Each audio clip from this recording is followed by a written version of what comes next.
Some students of the University of Ghana say although the institution is working to nib the issue of sexual harassment in the bud, more has to be done to encourage reporting of such cases.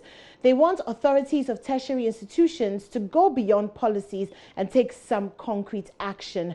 JoyNews' Maxwell Adbadba joined the University Debate Society on Monday evening after the premiere of the BBC's Africa Eye documentary, Sex for Grades. Here are some of their thoughts. The chances of these acts coming down is really high because the members of the University of Ghana Debate Society have just finished watching the Sex for Grades expose, which implicated 2 of their lecturers. It is their regular Monday meeting. The discussions have started here after they watched the expose on the projector screen here. I've met level 100 student Priscilla Owusu. She says female students in various tertiary institutions find it difficult to report issues of sexual harassment. Prior to coming to the University of Ghana, I have heard of certain cases and several cases of ladies coming on social media to speak on their issues when it comes to situations like this. And it's very difficult to report because they believe that Ghana has a system of protecting the elderly. So if there is any sort of issue against the older person always wins. So it's very difficult. Level 400 student Adepa Danso says most female students are unable to speak about harassment because the Ghanaian society continues to shame victims instead of perpetrators. Since that the perpetrators are the ones who ought to feel shame, not the ones who've been abused. And we live in a system where we are constantly shaming victims and they are not able to come out because anytime they come out, we always have useless questions or questions that don't make sense, that discredits what they actually have to say, what she was wearing, whether or not she was seducing the lecturer, where she was at that time. Those are irrelevant questions because I think that we should stop asking these questions that don't matter, because at the end of the day, what we do is we continue to apologize for perpetrators and not really protect victims. Level 400 student Jeremiah Sechi wants the University of Ghana to do more to eradicate sexual harassment. The university has to do more than just posting stickers of zero tolerance for sexual harassment. There needs to be serious discussions and re-evaluation of our social definition. We have UGRCs to teach critical thinking and academic writing, but we still have the pervasive problem of sexual misconduct, and I think that something could be done about that by incorporating some level of education into our curriculum. President of the Legon chapter of the University Teachers Association of Ghana, Samuel Nkumbaan, has been talking about the position of UTAG on the matter. Now, 2 lecturers of the University of Ghana have lost their jobs in the last 4 years following allegations of sexual harassment. This was revealed by the university's UTAG president, Dr. Samuel Nkumbaan, in an interview with Maxwell Adbadba. Dr. Nkumbaan believes that sexual harassment is not pervasive in the University of Ghana, although some victims may choose not to report. He added that UTAG's official position on the Sex for Grade expose is for thorough investigation to be carried out and those found culpable punished. UTAG as a body and a professional body, we are conscious of our code of ethics, we are conscious about the policies governing the university, and usually and when we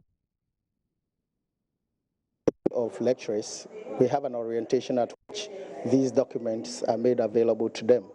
And of course, we can agree that individuals may have that, but if the law catches up with them, then they face the penalty for it.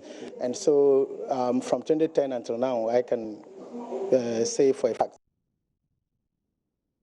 the committee, and some have lost their jobs, others have had to have other forms of sanctions, provided it was established against them by evidence that they had there were infractions against the laws governing how they ought to operate within the university system. Are you able to put the number of people who have been sacked as a result of them implicated in cases of sexual harassment? It will be difficult for me to say, because the issue of sexual harassment isn't got to do with just male lecturer against female student. It's across the spectrum of the categories of workers that operate. It also happens to be even within students and so on and so forth. And so if you were to engage with the committee that is responsible for that, you may have statistics of other categories of workers against students, other categories of workers against lecturers against other categories of workers, and all those dynamics. But for a fact, I know that in the last 4 or 5 years, two lecturers have lost their jobs for it. Okay. How pervasive is this problem? I'm sure you have a rep there, and I'm sure they bring reports to you. Most definitely. In terms of how pervasive it is, I think that on the side of what we hear in the open, then of course we can say it's very pervasive. But in terms of the number of reported cases, as against our population as university workers and our student population, then of course it looks like it's on the minimal average in terms of numbers.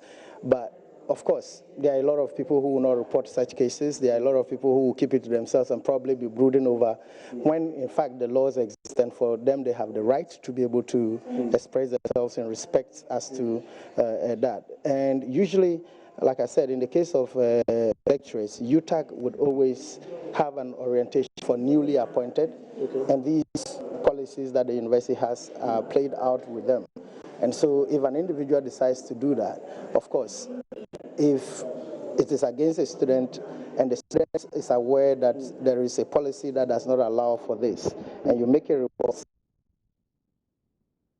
responsible, the committee will require evidence, and then the committee, of course, would also invite response from the person that the allegation is made against within 7 days. And the person must respond within 7 days. Assessment is done, the two parties are called and interviewed, interacted with in one way or the other, and whatever findings are made, a disciplinary committee is set to take action in relation to that. Okay. Let me find out, UTAC, what's the official position of UTAC on the subject, this raging debate? We are of the view that if evidence is established against people who have committed or who have flouted the laws governing how we ought to operate, then of course the law has to take its course. And still on this story, Chairperson of the Anti-Sexual Harassment Committee of the University of Ghana, Dr. Margaret Amoako-Hene, meanwhile, says action will be taken against anyone found culpable in the Sex for Grades scandal.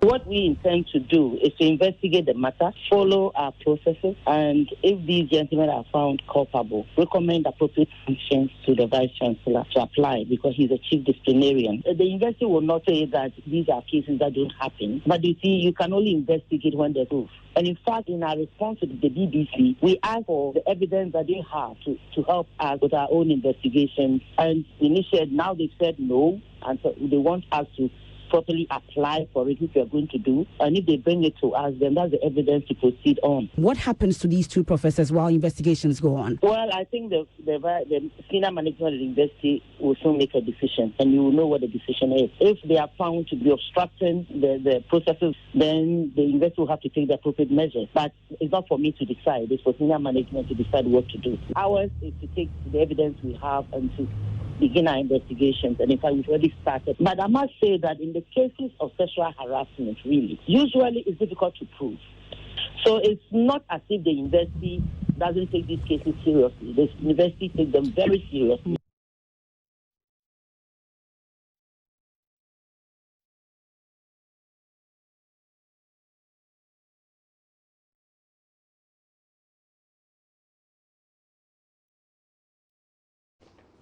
And Adolphe Ewuku-Bekwin, clinical psychologist from the Methodist University of Ghana. He joins me in the studio to discuss this particular issue. Good morning and welcome. Good morning for having me. And so, you know, when I hear this story, one of the major things that really gets to me is, you know, these girls who are having to deal with their lecturers on this tangent.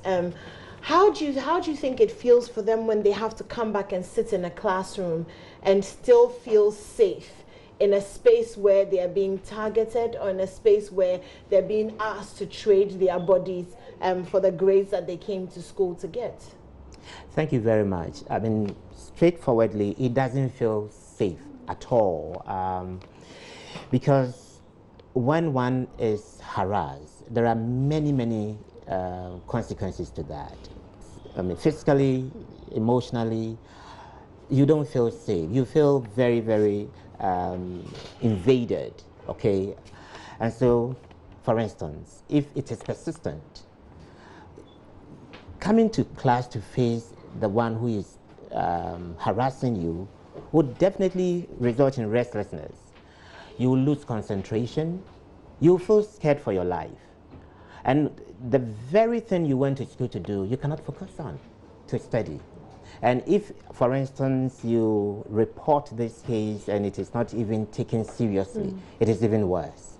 Okay, so there are many issues that somebody who is being harassed, a harassee for that matter, will be going through. Right.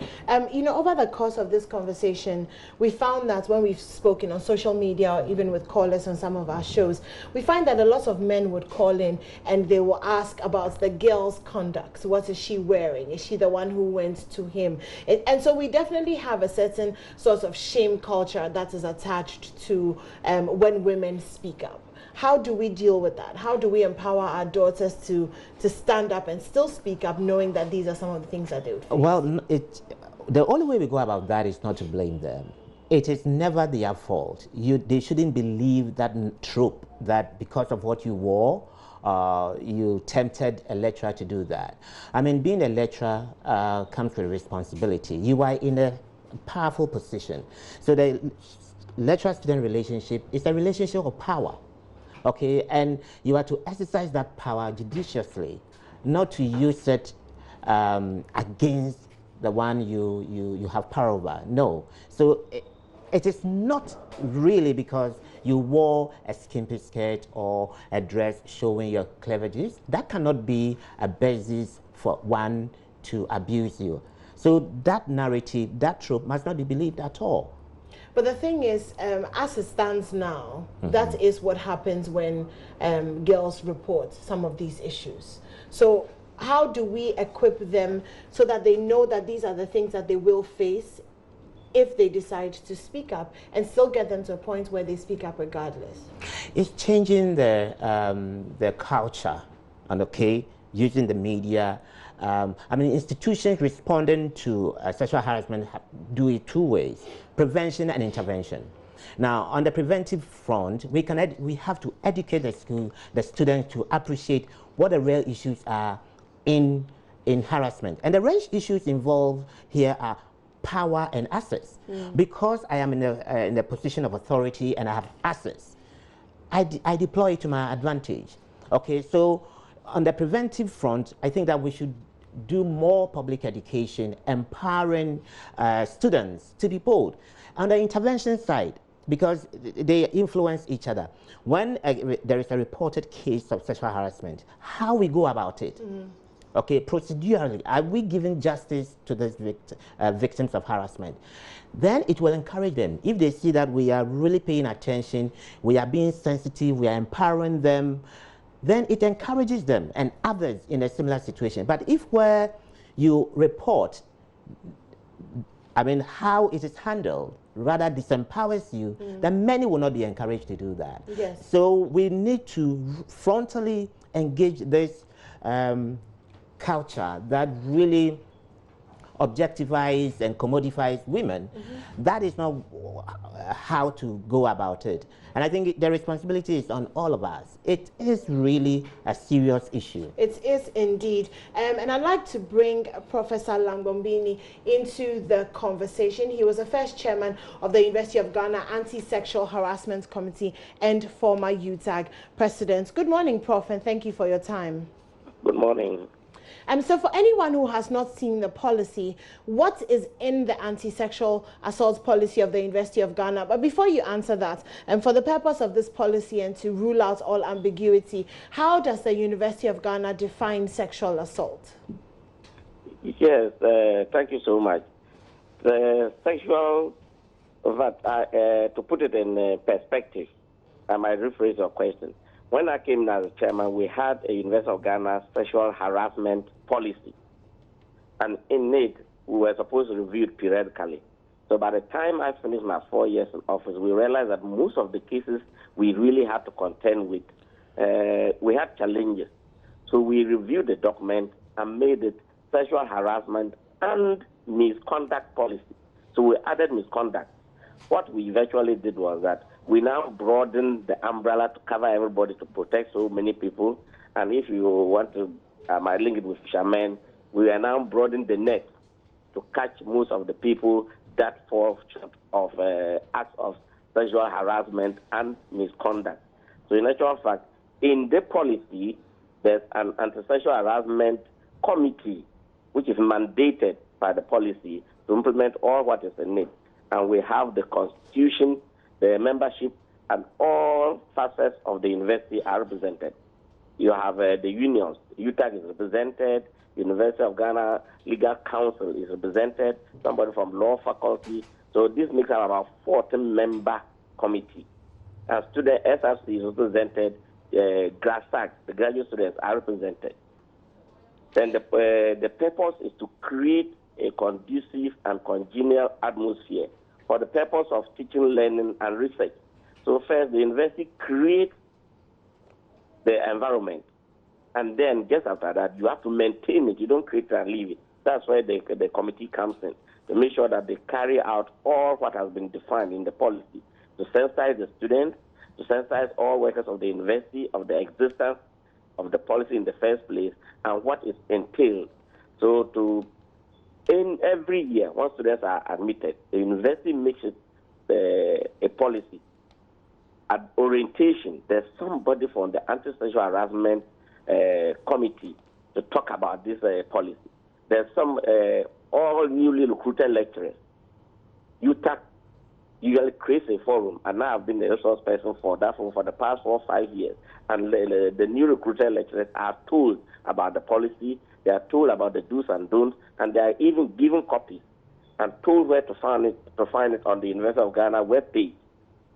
So examples of sexual harassment are meted out. The definition of sexual harassment is given. And just to put it in perspective, any form of, let's say, any form of ventures of sexual nature to somebody which are unwelcome, the cardinal point is unwelcome, and it doesn't have to be verbal. It can be by the person's facial expression, or you can be told no, straight in the face. And this time it's not, for example, a lady's no doesn't have to be 3 times before it's no. The first time the person says no is no. So sexual harassment can be defined as unwelcome conduct of a sexual nature, including unwelcome sexual advances, unwelcome sexual requests, or requests for sexual favors, and other verbal, non-verbal, written, electronic, text messages, for example, graphic or physical contact, touching, grouping, and all that, behavior of sexual nature that are unwelcome. Prof, so straightforward. Prof, do you feel that the protocol outlined in the policy are user-friendly? They encourage students who are facing some sort of sexual assaults to come forward and speak out? Yes, at the orientation, we tell them all this. We have 2 forms of reporting. There's the formal part, which you can use, or the informal part. And we tell them what all this entailed. And we tell them, if even, when we started, we even had what people don't like, but we called it hotline. If you had an issue, you should call that line, and any member of the sexual harassment committee would have picked that line. And if it is a female and you don't want to talk to a female person, you will be given a male contact, and you could call that, and vice versa. If it's a male and you rather want to speak to a female, you are given. And the Sagensa office is open, and they take most of these requests. So we are told you are directed to where it is. We tell you where you can get it, and we give the membership. So they are really, the students and the lecturers or the members of the university committee are really encouraged as to how to go about it. And when I talk of university committee, even the people who provide services on campus, like the common market, the very all famous Bush K, we hold seminars for them. The committee members move to them, hold a seminar and workshop for them for 2-3 hours, and they interact and they participate. They ask all these burning questions, how to go about it. So access, I should say, I can't say it's 100% user-friendly. People have their intrinsic ways of doing things. Right. But I can tell you that by and large, it's user-friendly, and these seminars or engagements are done from hall to hall the whole semester. And banners are put all over the place outlining abridged versions of this policy and the contact and how to go about it. So sensitization has been, I think, well done, so to speak. So how are the students protected so that it's comfortable for them to come forward in terms of their identity to avoid stigmatization or victimization?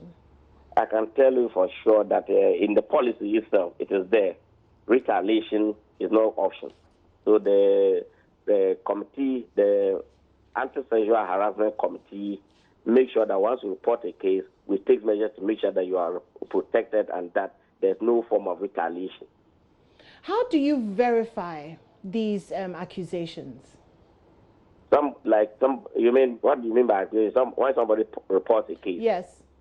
Yes, so assuming I feel I've been, there's some act of sexual harassment or misconduct against me, I go to formally engage the Anti-Sexual Harassment Committee, either a member or two of them, and then the members or the committee takes you through what it entails. Then after that, you can lodge a formal complaint in writing. After you have written, then the committee meets to deliberate on whatever you have reported.